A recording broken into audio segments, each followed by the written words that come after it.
Hi guys, welcome to mini blog. ನಾವಂತವ್ರೆ ಹುಂಚಿಕಾಯಿ ರೇಖ ಅಂತೂ ಹುಂಚಿಕಾಯಿ ಗಿಡ ಸಿಕ್ತ್ರಿ. ಹುಂಚಿಕಾಯಿ ಗಿಡ ನೋಡಿಸಿ ನಮ್ಮ ತಮ್ಮ ಗಿಡನ ಜೋತ್ ಬಿದ್ರಿ.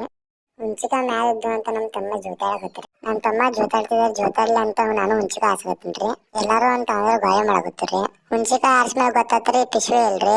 ನಮ್ಮ ತಮ್ಮ ಪಿಶ್ವೆ ತರಕ್ ಹೋದ್ರಿ. ಅಂತೂ ಪಿಶ್ವೆ ತಂದ್ರೆ ನಾವು ಹುಂಚಿಕಾಯಿ ತುಂಬಾಕತ್ತೀರಿ. ಅಂತೂ ಹುಂಚಿಕಾಯಿ ತಗೊಂಡ್ ನಮ್ಮ ಮನೆ ಕಡೆ ಹೊಂಟಿವ್ರಿ. ಕಾಕು ಹೇಳಿ ಹುಂಚಿಕಾಯಿ ತಗೊಂಡ್ಬನ್ನಿ, ನಿಮಗೆ ಏನೇನು ಮಾಡ್ಕೊಡ್ತೀನಂತ. ಮಹಾಪ್ರಭುನು ಅಂತೂ ಮನೆ ಕಡೆ ಬಂದ್ರಿ. ಕಾಕೊಂಡ್ ಕಡೆ ಹುಂಚಿಕಾಯಿ ಕೊಟ್ಟು ಕಾಕು ಅಂದವ್ರಿ ನೀವು ಹೆಲ್ಪ್ ಮಾಡ್ಸುತ್ತೆ. ಹುಂಚಿಕಾಯಿ ಸುಲಿಯಾಗತ್ರಿ. ಹುಂಚಿಕಾಯಿ ಸುಲ್ದ್ರಿ ಕಾಲು ತಗೊಂಬಂದ್ರಿ. ಕಾಕು ಸ್ವಚ್ಛ ತೊಳೆದ್ರಿ. ಸ್ವಚ್ಛ ಹೊರಸಾಕತ್ರಿ. ಅದು ಹುಂಚಿಕಾಯಿ ಹೊಡ್ಯಾಕ ಸ್ಟಾರ್ಟ್ ಮಾಡಿದ್ರಿ. ಕಾಕು ಹೊಡ್ದ ಬೀಜ ತೆಗಿಯಾಗತ್ರಿ. ಅಂತೂ ಎಲ್ಲ ಹೊಡೆದ್ರಿ. ನಾವು ಆದ್ರೂ ನಿಂಬೆಕಾಯಿ ತಪ್ಪಲಾದ್ರಾಗ ನಾವು ಹೊರಗುಡ್ದ ಹುಂಚಿಕಾಯಿ ಜಜ್ಜಾತಿರ್ರಿ. ಅದ್ರ ಜಲ್ಲೆ ಎಲ್ಲ ಸಾಮಾನು ಹಾಕತ್ರಿ. ಎಲ್ಲಾ ಸಾಮಾನು ಔಷಧ ಕಾಕು ಸಣ್ಣ ಜಜ್ಜವ್ರಿ. ನಮ್ ಕಾಕು ಅನ್ನಾಕತ್ತವ್ರಿ ಎಲ್ಲಾ ಸ್ವಚ್ಛ ಮಾಡಿ ತಿನ್ನೋದ ಅನ್ನಾಕತ್ತವ್ರಿ. ಅಂತೂ ನಮ್ ಕಾಕು ಎಲ್ಲಾ ಜಜ್ಜವ್ರಿ. ಕಾಕು ನಾವು ಇಷ್ಟೆಲ್ಲಾ ಮಾಡಿದಾತ ಅಂದ್ರೆ ನಾವೆಲ್ಲಾ ಸಾಮಾನು ತೊಳ್ಯಾಕತ್ತೀವ್ರಿ. ಅಂತೂ ಎಲ್ಲ ತಿನ್ನಾಕತ್ತೀವ್ರಿ. ಸಿಗೋಣ್ರಿ ಮುಂದೆ ಹಿಡಿಯೋದಾಗ.